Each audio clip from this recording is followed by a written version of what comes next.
പ്രിയ ശ്രോതാക്കളെ, അങ്കമാലി കാർത്തിക മിഷിൽ പറയുന്നത് കുഞ്ഞു മക്കളോടാണ്.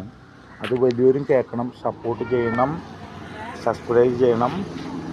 അപ്പോൾ അങ്കമാലി കാർത്തിക മിഷിൽ പറയാൻ പോവാണ്. നമ്മൾ ഒരു അന്നം കഴിക്കുന്ന സമയത്ത് ചെരുപ്പ് ഊരിയിട്ടിട്ട് വേണം ചോറുണ്ണാൻ. ചായ കുടിക്കുമ്പോഴല്ല കുഞ്ഞുമക്കളെ, ചെരുപ്പ് ഇപ്പോൾ പള്ളിയിലായാലും അമ്പലങ്ങളിലായാലും അള്ളാഹുവിൻ്റെ പള്ളിയിലായാലും അന്നദാനം നടത്തുമ്പോൾ ചെരുപ്പ് ഉപയോഗിക്കരുത്. ചെരുപ്പ് ഊരിയിട്ടിട്ട് വേണം ചോറുണ്ണാൻ. അന്നം ദൈവമാണ്. അത് വീട്ടിലായാലും നമ്മൾ ശീലിക്കേണ്ട ഒരു പാഠമാണ്. രണ്ടാമത്തെ കാര്യം എന്ന് പറഞ്ഞാൽ, മണിച്ചേട്ടൻ പറഞ്ഞിട്ടുണ്ട് ആംബുലൻസ് ഞാൻ കാണുമ്പോൾ, കലാപം മണിച്ചേട്ടൻ പറഞ്ഞിട്ടുണ്ട് ആംബുലൻസ് ഞാൻ കാണുമ്പോൾ എൻ്റെ ദൈവമേ എന്ന് കഴിക്കും. പക്ഷേ എൻ്റെ ശൈലി അങ്ങനെയല്ല. എൻ്റെ ശൈലി എന്ന് പറഞ്ഞാൽ, നാളെ നമ്മൾ ആ ആംബുലൻസിൽ വരാനുള്ളതാണ്.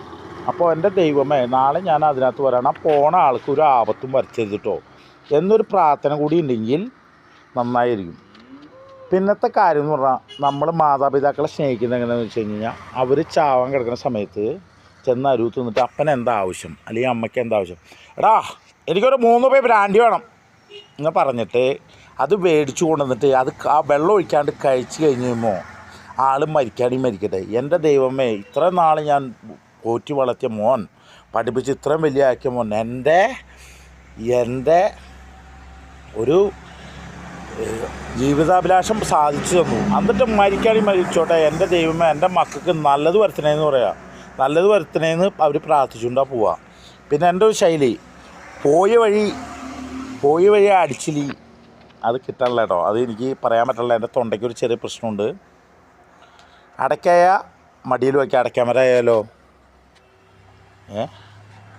അപ്പോൾ അങ്ങനെ കാർത്തിക നിഷിൽ ഇങ്ങനെ എൻ്റെ ജീവിതത്തിൽ അനുഭവമുള്ള ഒരു കേസാണ് നിങ്ങളോട് പറഞ്ഞത്. നിങ്ങൾക്ക് ഇഷ്ടമുണ്ടെങ്കിൽ കേൾക്കുക, സബ്സ്ക്രൈബ് ചെയ്യുക കേട്ടോ, ഡൗൺലോഡ് ചെയ്യുക. എല്ലാ ദിവസവും കാണാം. ഓരോ പാട്ട് ഞാൻ പാടിയിടാം നിങ്ങൾക്ക് വേണ്ടിയിട്ട്. 1 മണിക്കിലുക്കം വളകളണിഞ്ഞ് മാലയണിഞ്ഞ്, 2 മണിക്കിലുക്കം വളകളണിഞ്ഞ് മാലയണിഞ്ഞ്.